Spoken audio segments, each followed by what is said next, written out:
అపోస్తుల కార్యం 10:38లో దేవుడు ఆయనకు తోడైండును కనుక ఆయన మేలు చేయొచ్చు, అపవాది చేత పీడింపబడిన వారందరినీ స్వస్థపరచుతూ సంచరించుచుండెను. యేసు ప్రభు గురించి రాయబడి. యేసు ప్రభు ఎందుకు నమ్ముకోవాలి? యేసు ప్రభుని ఎందుకు విశ్వసించాలి? యేసు ప్రభు ఏం చేయగలడో? చాలా చేయగలడు. అపవాది చేత పీడించబడిన వారిని విడిపిస్తాడు. ఈ ప్రపంచంలో అపవాది చేత పీడించబడుతున్నవారు, పీడించడం అంటే ఎవరే నీకు దండం పెడతానని పీడించబాకరా అంటాం. అంటే మానసికపరమైన బాధలు, మానసికపరమైన ఒత్తిడి.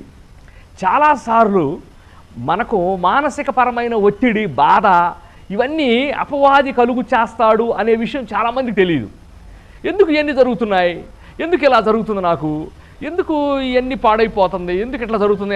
ఎందుకు జరుగుతుంది అని ప్రశ్నించుకుంటారే తప్ప అపవాది పీడిస్తున్నాడని బైబిల్ చెబుతుంది. అపవాది పీడిస్తాడు, మర్చిపోవద్దు. అపవాది నీకు మానసిక ప్రాబ్లమ్స్ను అది ఎవరి ద్వారా అన్నా సరే. చూడండి, బైబిల్లో ఎక్కడి నుంచో పీడించడం.